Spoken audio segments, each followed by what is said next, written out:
देख रहे हैं अंत तक 24/7 खबर सबसे हटके। नमस्कार, मैं हूं जूही श्रीवास्तव और आप देख रहे हैं अंत तक 24/7। आपको बता दें कि दिल्ली में होने वाले एमसीडी चुनाव में अब सिर्फ 24 घंटे रह गए हैं और आज सभी उम्मीदवारों के कैंपेन का 13वां और आखिरी दिन था। इसी बीच आज हमने न्यू अशोकनगर वार्ड 190 से खड़े हुए बीएसपी प्रत्याशी सतीश सिंह जी से उनके ऑफिस में एक खास मुलाकात की। देखिए ये खास एक्सक्लूसिव इंटरव्यू। हमारे सीनियर सहयोगी मुकेश कुमार जी भी मौजूद हैं, जो आज सतीश सिंह जी के साथ वार्तालाप करेंगे और जानेंगे उनके 13 दिन का क्या अनुभव रहा। सबसे पहले नमस्कार मुकेश कुमार जी। नमस्कार जूही जी। आपको भी बहुत बहुत नमस्कार सतीश जी। तो क्या कहना चाहेंगे मुकेश जी आप आज सतीश जी से, और क्या जानना चाहेंगे? शुरू करते हैं। बिल्कुल जूही जी। तो सतीश जी आप तैयार हैं हमारे सीनियर सहयोगी मुकेश कुमार जी से वार्तालाप करने के लिए और अपना अनुभव बताने के लिए? हाँ बिल्कुल तैयार। सतीश जी, चुनाव प्रक्रिया और चुनाव आचार संहिता के बाद सभी प्रत्याशियों ने अपनी भागदौड़ की, कमर कसी, नामांकन किया, बड़े शोर शराबे से भी किया। आप बिल्कुल साइलेंट मूड में रहे, क्यों? पहला सवाल। दूसरा ये कि आज 13वां दिन है, मैं यहाँ से उल्टा चल रहा हूँ, स्टार्टिंग से नहीं आ रहा हूँ मैं। आज जो मुझे रैली दिखाई दी उसमें भाजपा हो, कांग्रेस हो, निर्दलीय हो, उन सबको पीछे छोड़ आपके साथ बहुत बड़ा जनसैलाब था। उसमें चाहे रिक्शा पुलर हो, रिक्शा चालक हो, या गाड़ियां वाले हों, या महिला हो, युवा वर्ग हो, क्या कहेंगे आप? सर इसमें मैं आपसे बस इतना ही कहूँगा कि ये जनता का प्यार है हमारे लिए, और खास करके ई रिक्शा वाले जितने भी ज़्यादातर लोग हैं वो दिल्ली सरकार की और केंद्र सरकार की योजनाओं से बहुत पीड़ित है, और उन लोगों ने हम में एक उम्मीद देखी और पुराने चेहरे भाई सुरजीत सिंह की उनमें पूरी उम्मीद है, जिस कारण उन लोगों ने हमें चुना और हमारी रैली में बढ़ चढ़ के हिस्सा लिया। ये उनका प्यार था। लोग बहुत ही रिक्शे वाले आए हमारी रैली में, तकरीबन 100 के आसपास हमारे आसपास। अपने आप ही हमने बहुत मना करा, लेकिन फिर भी लोग अपने आप आके अपने झंडे ले लेके हमारे साथ चले। और बाकी हमारा जितना भी लोगों का, क्षेत्र की जनता का है, जो हमने 13 दिन से प्रचार कर रहे हैं, उस 13 दिन की प्रचार का रोज़ हमसे जुड़ती हुई कड़ी बढ़ती जा रही है, तो उसका जनसैलाब था। सतीश जी, आपने अधिकांश समय अपना न्यू अशोकनगर में दिया है, जो हमने देखा। अब चिल्ला को इम्पोर्टेंस नहीं दी है, आप ये नहीं कह सकते। मैं चिल्ला में प्रॉपर तरीके से, अशोकनगर इतना बड़ा है, चिल्ला से दुगना या तिगना बड़ा है, मैंने उसके अकॉर्डिंग अगर वहाँ 13 दिन प्रचार कराया तो मैंने यहाँ पे तकरीबन यहाँ भी 5-6 दिन प्रचार करा है। मैंने प्रचार में दोनों तरफ कोई कसर नहीं छोड़ी है। मेरा होम टाउन है, मैं इस चीज़ को एक्सेप्ट करता हूँ, लेकिन मैंने दोनों जनताओं को बराबर और अपनी समस्याएं और अपने विचार दोनों के सामने बराबर रखे हैं। आपके साथ महिलाएं भी बहुत बड़े वर्ग में देखी गई। कुछ तो महिलाओं ने अपने दिल की बात कही होगी आपसे। सर महिलाएं तो इतनी दुखी होती है सिस्टम में, बहुत ज़्यादा है। जब केजरीवाल की सरकार बन रही थी 2012 में शायद, तो लोगों को ज़्यादा उम्मीद नहीं थी जेंट्स को, लेकिन लेडीज़ों को बहुत उम्मीद थी। उनके हस्बैंड ने उन लोगों को मना भी किया कि भाई आप लोग वोट मत करो, आप इसको करो उसको करो, लेकिन उनके खिलाफ जाकर इन लेडीज़ों ने केजरीवाल को छुप के वोट दी, और वही केजरीवाल उन लेडीज़ के दम पर आए। आज वो लेडीज़ से हताश है, अपने घर के बजट से, अपने घर के रोज़गार से, अपने घर के हर सिस्टम से, दोनों से त्राही त्राही कर रही है जनता, जिस कारण उनकी आस इस बार हम में नजर आ रही है। और ये छोटा सा इलेक्शन है, उनके बड़े काम नहीं है। रोज़मर्रा की ज़िंदगी जीने के लिए उन्हें अपने डॉक्यूमेंट्स वगैरह तंदुरुस्त रखने पड़ते हैं, जिस कारण उनमें कोई कमी बेसी होती है तो वो उनकी आस सिर्फ हम है, कोई नेता उनका नहीं कर रहा। इसलिए वो लेडी से हमारे साथ बढ़ चढ़ के हिस्सा ले रही है, और उनमें से लोगों ने हमसे काम कराए हैं जब वो हमसे जुड़े हैं। अगर बात करते हैं न्यू अशोकनगर और चिल्ला की, चिल्ला तो फिर भी देखते हैं यहाँ सड़कें काफ़ी दुरुस्त हैं, लेकिन न्यू अशोकनगर सड़कों के मामले में बिल्कुल निराधार है। पानी की बात करते हैं तो जो पुरानी पाइपलाइन थी उनको भी ढक दिया गया है, बंद कर दिया गया है, उनमें पानी नहीं है। अगर कहीं है भी तो गंदा पानी है। और टैंकरों के ऊपर घोटाले का क्या है ये मामला, थोड़ा सा विस्तार से बताएं। सर चिल्ला में भी पिछले 15 साल से कोई सड़कें नहीं बनी थी। ये फिलहाल अभी कुछ समय से बननी शुरू हुई है और कहीं कहीं इन्होंने ऐसी राजनीति कर रहे हैं ये लोग कि वो हमारी पार्टी का नहीं है, उधर नहीं बननी चाहिए। तो इस तरह के मतभेद है। बहुत सी अधूरी सड़कें अभी हमारे गांव में पड़ी है, आधी बना दी है, थोड़ी छोड़ दी है, कहीं कोना बच रहा है वो छोड़ दिया है। राजनीति हो रही है। और ये आपके अशोकनगर में तो बहुत ज़्यादा है, वहाँ पे तो सबसे ज़्यादा बीजेपी, झाड़ू, कांग्रेस इस तरह का भेदभाव होता है। और ये भेदभाव हम नहीं करेंगे, इसका हम जनता को अपने हर मंच पे आश्वस्त करके आए हैं। जो दूसरी पार्टियों के कार्यकर्ता है हम उनका सबसे पहले काम करेंगे अगर वो हमारे पास आते हैं तो ये माना जाए कि पक्षपात हर पार्टी में है। बिल्कुल हर पार्टी में है और वो हमारे जहन में और हमारी पार्टी में कभी नहीं आएगा। हम सब जनता का बराबर काम करेंगे, चाहे वो दूसरे पार्टी के कार्यकर्ता हो या क्षेत्र की जनता हो। एक क्वेश्चन और है बेहतरीन वाला कि सब ने, चाहे भाजपा के प्रत्याशी रहे हों, आम आदमी के रहे हैं, चाहे आप भी हैं उसमें शामिल, निर्दलीय भी हैं, कि हम भ्रष्टाचार मुक्त बनाएंगे नगर निगम को। सर आप भ्रष्टाचार की बात कर रहे हो, भ्रष्टाचार बनाएगा कब बनाएंगे ये लोग? 20 साल से तो सरकार बीजेपी की है निगम में। और जी को आज वो भ्रष्टाचार तो बेमिसाल हो चुका है। शायद इतना कांग्रेस के टाइम में 10% भ्रष्टाचार होगा तो आज कम से कम 1000% है। इतनी वृद्धि हुई है। आज एक एक डॉक्यूमेंट्स बिना भ्रष्टाचार के नहीं बनता, जिससे कि लोगों में हमारे प्रति उम्मीद बनी है कि भाई हाँ ये बंदा ये काम करता है, हमारे 1500 की रिश्वत को बचाता है, अपनी जेब से लगाता है। तो हमसे लोग इसलिए जुड़ रहे हैं यहाँ पे क्षेत्र में। और ये भ्रष्टाचार जब तक ख़त्म नहीं होगा, जब तक ये स्टेट गवर्नमेंट और आपकी केंद्र गवर्नमेंट ख़त्म नहीं होंगी। एक बार ये ख़त्म होंगी तो सबको अपने आप पता चल जाएगा हम क्या कर रहे थे। अगर हम बात करते हैं बच्चों की, तो आपके अशोकनगर में इंटर स्कूल एक ही है, ज़रूरत से ज़्यादा यहाँ बच्चे पढ़ रहे हैं। 2.5 घंटे की क्लास, क्या 10वीं और 12वीं की परीक्षा का बच्चा 2.5 घंटे की कक्षा में अपना रिजल्ट या अपने को इस तरह सक्षम कर सकेगा कि वो ब्यूरोक्रेट में कहीं शामिल हो सकता है? सर इसके लिए हमने अपने मंचों पे आवाज़ उठाई है और लोगों को बोला भी है। डोर टू डोर जब हम प्रचार करवा रहे हैं लोगों से, तो उन्हें भी ये बताया है कि भाई यहाँ पे आपके कम से कम 1.5 लाख लोगों की आबादी है अशोकनगर के अंदर, जिसमें से एक दिल्ली गवर्नमेंट का स्कूल है 12वीं तक का। उसमें आपका तकरीबन 2000 बच्चों का स्पेस है, लेकिन उसमें बच्चे 7000 करीब पढ़ाए जाते हैं। ये हमारे दिल्ली जैसे जो हमारे देश की राजधानी है उस स्टेट की बहुत ही गिरी हुई स्थिति है। और हमारे केजरीवाल जी तो रोल मॉडल बना के दिखा रहे हैं विदेशों में, वो बिल्कुल सरासर झूठ है। जनता इस चीज़ को देख रही है और केजरीवाल को तो बहुत ज़्यादा सबक सिखाने वाली है। जहाँ से वो एकदम में हर्ष पे चढ़ा था, फर्श में उसे सेकंडों में घेरेगी इस बार जनता। अगर आप स्वास्थ्य की बात करते हैं, पूर्व अशोकनगर में एक मोहल्ला क्लिनिक बनाया दिल्ली सरकार ने, वो भी बनाया है एक सोसाइटी के अंदर जाके। तो जब स्वास्थ्य नहीं है तो फिर जनता को लाभ क्या उसका? सर ये चीज़ें हमने इस बात के बारे में भी बात करी थी अभी पिछली बार। तो हमने लोगों को बताया कि भाई जहाँ पे समक्ष लोग हैं जो 1500-2000 की फीस भी डॉक्टरों को भर सकते हैं, वो लोगों के यहाँ पे तो उन्होंने मोहल्ला क्लिनिक बना रखा है, ईस्ट एंड अपार्टमेंट सोसाइटी जिन्हें हम कहते हैं। और अशोकनगर में एक भी मोहल्ला क्लिनिक नहीं है। जनता इस चीज़ को देख रही है और केजरीवाल को तो बहुत ज़्यादा सबक सिखाने वाली है। जहाँ से वो एकदम में हर्ष पे चढ़ा था, फर्श में उसे सेकंडों में घेरेगी इस बार जनता। अगर आप स्वास्थ्य की बात करते हैं, पूर्व अशोकनगर में एक मोहल्ला क्लिनिक बनाया दिल्ली सरकार ने, वो भी बनाया है एक सोसाइटी के अंदर जाके। तो जब स्वास्थ्य नहीं है तो फिर जनता को लाभ क्या उसका? सर ये चीज़ें हमने इस बात के बारे में भी बात करी थी अभी पिछली बार।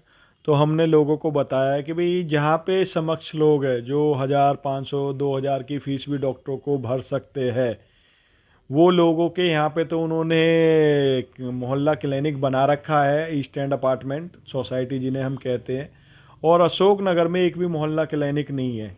आप इसके खिलाफ आवाज़ उठाओ और ऐसी सरकारों को बदलो जो आपको ज़रूरत है जिस चीज़ की, वो बड़े बड़े रईस लोगों को देते, पूंजीपति लोगों को देते हैं।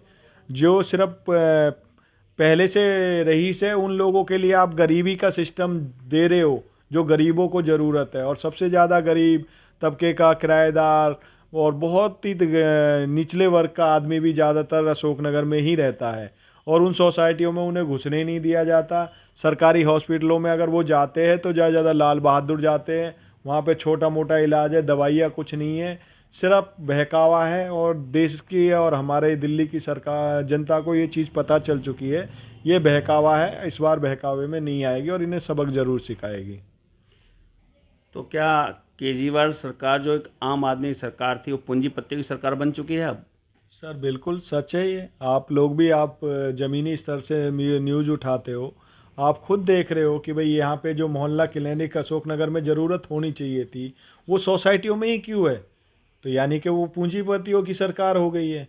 गरीबों के बारे में नहीं सोची। जिन गरीबों के पास 500 रुपये नहीं होते एक डॉक्टर को फीस देने के, 100 नहीं होते, झोला छाप डॉक्टरों को दिखाते हैं वो खांसी बुखार जुखाम में जो 30-40 रुपए की फ़ीस ले रहे हैं उसमें भी दवाई देते हैं, तो बस उन लोगों के लिए वो कुछ नहीं है, उन्हें वो मिलना चाहिए। मैं तो अगर जीत के आता हूँ तो इस मोहल्ला क्लिनिक को उस सोसाइटी से पहले अशोकनगर में शिफ्ट कराऊंगा।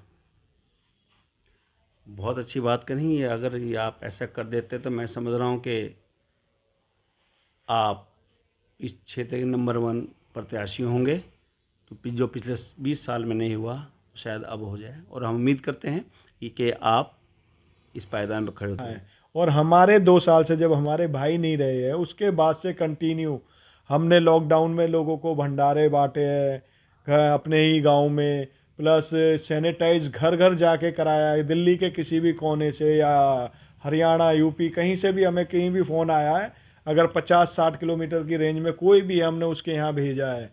और प्लस हमारे उसके बाद निःशुल्क कार्य है, आँखों के लिए चश्मा फ्री निःशुल्क, और मोतियाबिंद का ऑपरेशन, इस तरह की हमने इतनी बड़ी बड़ी मुहिम चलाई है जो आज पूरे इधर क्षेत्र में आसपास लोग कॉपी कर रहे हैं उन चीज़ों को, और वो सब चीज़ हमने ही करनी सिखाई है। जब दिल्ली सरकार और केंद्र सरकार लॉकडाउन में सो रही थी 2020 में 24 मार्च को लॉकडाउन लगा दिया था गवर्नमेंट ने, और 2005 अप्रैल 20 में उन्होंने खाने बांटने की याद आई थी, उन्होंने खाना नहीं बांटा था। आप ऑन रिकॉर्ड खंगाल के इस चीज़ को जनता को दिखाना कि भाई सरकार ने लॉकडाउन तो लगा दिया था, भाई जो कुछ पैसे वाले लोग हैं वो तो ना जीवन 2-4 क्या साल भर व्यतीत कर लेंगे, लेकिन जो गरीब लोग हैं रोज़ के 500 रुपये झाड़ी कमाते हैं, 300 रुपये झाड़ी कमाते हैं, और जो फुटपाथ पे सोते हैं जिनके पास रोज़ कोई ना कोई व्यक्ति हम जैसा खाने के लिए दे के आएगा तो उसका पेट भरेगा,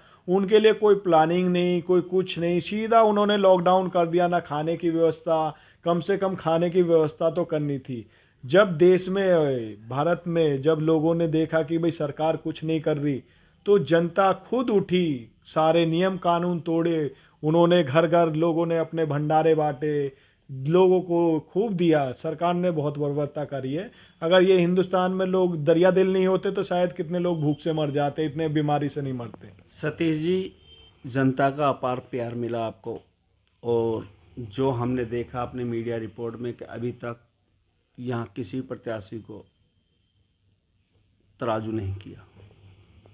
एक बीते ज़माने की बात है जब तराजू किया करते थे, लेकिन यहाँ की जनता ने, वार्ड 190 की जनता ने आपको मिष्ठान लड्डुओं से तोला, मोदक से, जो गणेश जी का प्रिय मोदक है, मिष्ठान है। तो इतना प्यार मिलने के बाद कैसा लग रहा है आपको? सर ये जनता का प्यार है, इस प्यार के लिए मैं जितना भी करूं उतना कम पड़ेगा। और मैं इस बार ऐसा ही जानकारी मिली है और मीडिया में भी आया है, सबने हमने भी चलाया है कि इसमें टिकट बंटवारे को लेकर काफ़ी घमासान मचा था, जबकि बसपा का कहीं नामो निशान नहीं आता है, ना टिकट बंटवारे का नाम पता लगता है, कब किसको टिकट मिल गया पता नहीं लगा। तो आपको नहीं लगता कि आपकी जो बहन जी हैं, क्या वो भी टिकट बंटवारे को लेकर किसी तरह से कोई घमासान करती है, आपसे ही कुछ पैसे की डिमांड करी हो आपके प्रत्याशी बनाने के लिए? सर ऐसा होना भी नहीं चाहिए। हम तो ये चाहते हैं कि पार्टियां लोगों के कार्यकाल को देखे, लोग किस तरह की सेवा जनता को दे रहे हैं, तो ऐसे लोगों को बुलाए और टिकट दे।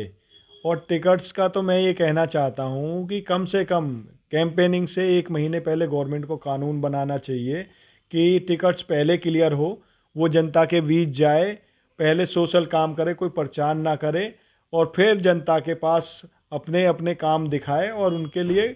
और कुछ भला तभी होगा जब लोग अपना अपना काम करेंगे प्रचार से पहले, तभी जनता का भला होगा। और मैं जनता के भले के लिए बहुत कुछ करना चाहता हूँ। भगवान ने अगर और ऊपर भेजा, बड़े बड़े पदों पे भेजा, तो मैं इन चीज़ों में बहुत आगे काम करूँगा, क्योंकि हमारे अभी सिस्टम में बहुत लापरवाहियाँ हैं। अगर हम बात कर रहे हैं आपके जीतने की और जनता आपको जिता रही है, तो इनका धन्यवाद भी आप करेंगे ही, लेकिन कुछ जनता ऐसी भी होगी जो ये उम्मीद करेगी कि आप उनसे ज़्यादा बढ़ के काम करेंगे। तो क्या इतना समय निकाल पाएंगे परिवार के बाद? सर क्षेत्र की जनता की जिम्मेदारी लेना मेरे लिए परिवार को ही समय छोड़कर ही देना पड़ेगा। और परिवार को मैंने समय जितना भी दिया है, अब उससे ज़्यादा मैं क्षेत्र की जनता को दूंगा। और ये काम ज़रूर अपनी उससे करूंगा, क्योंकि परिवार और क्षेत्र की जनता का थोड़ा तो बनता है कि भाई घर में अनबैलेंस हो जाता है, लेकिन मैं दोनों को मेंटेनेंस करके बढ़िया से काम करूंगा। और क्षेत्र की जनता के लिए कभी ऐसा नहीं लगेगा कि भाई मैं अपने घर को समय दे रहा हूँ या मेरे घर को लगे कि मैं क्षेत्र को दे रहा हूँ। मैं दोनों को बराबर लेके काम करूंगा। अब अंत में हम एक क्वेश्चन यही करेंगे आपसे कि आपने इतने 13 दिन कैंपिंग करी है और अपनी क्षेत्र की जनता से प्यार मिला, तो क्या अपील करेंगे अभी क्षेत्र की जनता से वो अपील के लिए? और मैंने तो एक अपने मंच पे बात बोली थी, आप लोगों ने सुनी भी होगी, कि भाई बाबा साहेब ने एक बात बोली है कि भाई ये वोट का अधिकार हम जब प्रयोग करेंगे, पहले तो हमें एक बार नेता बनाना पड़ेगा विश्वास करके।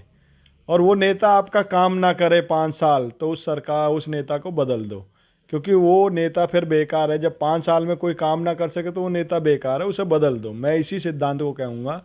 मैं पूरी ईमानदारी के साथ काम करना चाहता हूँ और काम करता रहूँगा। और अपने क्षेत्र की जनता को ये कभी महसूस नहीं होने दूंगा कि हाँ मैंने उनके साथ गलत करा है या बेईमानी करी है। हाँ नेता बेईमान होते हैं, लेकिन हर नेता बेईमान नहीं होता। हर नेता ईमानदारी से काम करना चाहता है, बस उसके अपने अच्छे विचार हो, अपनी अच्छी घर की संस्कृति हो। वो मेरे घर में मुझे विरासत में मिली हुई है, मेरे दादा परदादा से लेके, मेरे पिताजी से लेके, मेरे भाई से लेके। उससे मैं पूरा विश्वास देता हूं कि मैं उन नेताओं की तरह नहीं बनूंगा जो बेईमान कहलाते हैं। और आप भी 5 साल बाद ये मेरे से आप आके पूछ सकते हो। मुकेश जी, कितने सहमत हैं आप सतीश जी के जवाब से? आपने सवाल बहुत जायज़ और उचित किया, लेकिन एक चीज़ तो यहाँ और निकल के आ रही है जी।